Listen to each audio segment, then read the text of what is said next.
Tahaka izao ny sekoly fianaran'ny zaza malagasy eto amintsika any amin'ny faritra sy toerana sasany any amin'ny tapany atsimon'ny nosiny. Nandritra ny fandalovan'ny délégation ny rodoben'ny mpanangana izay notarian'ny filompanorona ny antokotiko i Madagasikara ka 25 Andriamatoa Marc Ravalomanana tany amin'ny ny lalam-pirenena fahafito iny no nitaraina ny ray aman-dren'ny mpianatra sy ny mpampianatra ao amin'ny Fokotany Ambondelaka commune Andranovory district Toliara faharoa iny momba ny trano fianarana izy ireo.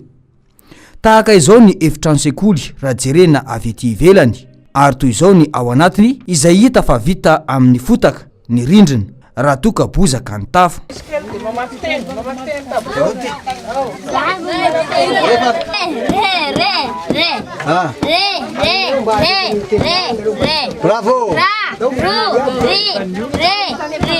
Misy mpianatra 970 no beazina ao amin'ity sekoly ity ary fantatra fa voasoratra mazava eny anivon'ny Fampianarana na ny Cisco fa mitondra ny anarana EPP na école primaire publique ny sekoly. Zahay zao fa anatin'ny efatsy tao sekolinay toy amboarinay santao de sakiropaka raha toy amboarinay sakiropaka amboarinay.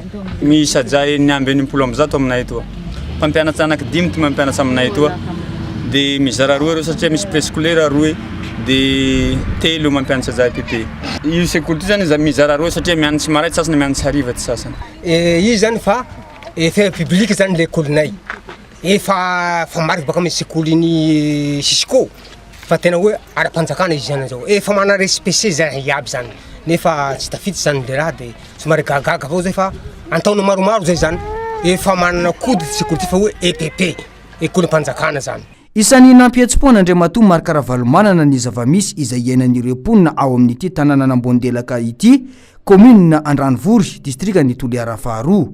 Isan'ny teny apetrany sy voaresaka foana mantsy ary targetra raha teo fa raha tiana ny ampivoatra ny fiainan'ny malagasy dia ny fanabeazana ny tokony tsy ho atao ambanin-javatra voalohany indrindra.